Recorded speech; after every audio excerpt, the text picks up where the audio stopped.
আবহমান কবিতার কবি হলেন নীরেন্দ্রনাথ চক্রবর্তী। নীরেন্দ্রনাথ চক্রবর্তী জন্মগ্রহণ করেন 1934 সালে। জন্মস্থান বাংলাদেশের ফরিদপুর জেলা। বাংলা কবিতার জগতে কবি নীরেন্দ্রনাথ চক্রবর্তী অত্যন্ত জনপ্রিয় একটি নাম। তার বিখ্যাত কাব্যগ্রন্থ অন্ধকার বারান্দা। এই অন্ধকার বারান্দা এই গ্রন্থটি হল আবহমান কবিতার মূল কাব্যগ্রন্থ।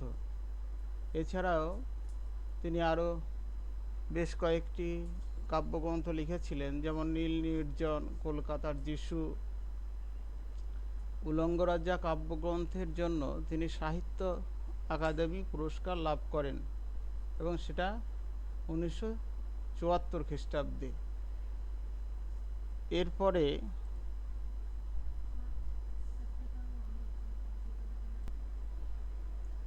এবার আবহমান কবিতাটি প্রসঙ্গে বা কবিতাটির বিষয়ে একটু সংক্ষেপে জেনে নিই, তারপরে আমরা মূল কবিতাটি নিয়ে আলোচনা করব। শিখরের সন্ধানে মানুষের যাত্রা চলতেই থাকে। বোঝা গেল না, তাই না? শিখরের সন্ধান অর্থাৎ প্রত্যেকেরই একটা শিকড় থাকে, যে যেখানে বসবাস করে জন্ম থেকে, সেটাই তার মূল শিকড়।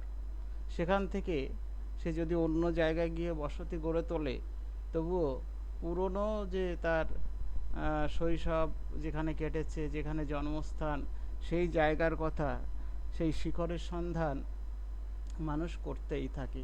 অর্থাৎ গ্রাম থেকে বা শহর থেকে তার জন্মস্থান ছেড়ে অন্য শহরে গেলেও সে কিন্তু আবার নিজের শহরের কথা বারবার ভাবে। সেটাই বলা হয়েছে, শিকড়ের সন্ধানে মানুষের যাত্রা চলতেই থাকে। একদিন হয়তো এই বাংলাদেশের গ্রামের জল হয় মানুষ হয়ে কর্মের সন্ধানে, কোনো চাকরি বা জীবিকা নির্বাহের জন্য, অর্থ উপার্জনের জন্য সে গ্রাম ছেড়ে চলে গিয়েছিল শহরে। সেই নাগরিক জীবনে সুখ স্বাচ্ছন্দ্য তার জীবনকে যথেষ্ট আনন্দময় করে তুলেছে।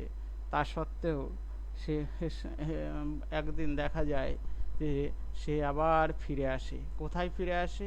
সে আবার ফিরে আসে তার গ্রামে। সেই গ্রামে পরিচিত বন্ধু বান্ধব, সেখানকার যে জল হওয়া মাটি, সেটা তাকে আকর্ষণ করে। আবহমান কাল ধরে, যুগের পর যুগ ধরে চক্র আকারে এই ঘটনা ঘটতেই থাকে। সে যে কিছু মানুষ হয়তো গ্রাম থেকে শহরে যায় নাগরিক সভ্যতার সুযোগ সুবিধা ভোগ করার জন্য, আবার তারা ফিরে আসে নিজের গ্রামে। এই আসা যাওয়া এটা চলতেই থাকে। এটাই আবহমান কাল ধরে চলে। আবহমান মানে চিরকাল, চিরপ্রচলিত, যা যুগ যুগ ধরে চলে আসছে, এমনই। তাহলে মানুষ বারবার কোথায় আসছে? গ্রামে ফিরে আসছে। শহরের দম বন্ধ করা জীবন থেকে মুক্তি পেতে গ্রামের জল হাওয়াকে ভালোবেসে সে কিন্তু আবার গ্রামে ফিরে আসছে। গ্রামে ফিরে আসার এই গল্পটা আর শেষ হয় না। সেটাই কিন্তু আমাদের কবিতার মধ্য দিয়ে বলা হয়েছে, নোটে গাছটি বুড়িয়ে গেলেও মুড়িয়ে যায় না। অর্থাৎ এই যাওয়া আসার গল্প চলতেই থাকে, এর আর শেষ হয় না। সন্ধ্যার বাতাসে লাউ মাচাটার পাশে ছোট্ট একটা ফুল গ্রামাঞ্চলে দুলতে আমরা প্রত্যেকেই দেখি। সেই চেনা জানা যে পরিবেশ, সেই পরিবেশে ফিরে আসার জন্য মানুষ ব্যাকুল হয়ে থাকে। সারাদিন ঘাসের গন্ধ মাখা, রাতে তারায় তারায় স্বপ্ন এঁকে রাখা চলতেই থাকে। ছোট ছোট দুঃখ যন্ত্রণা নিয়ে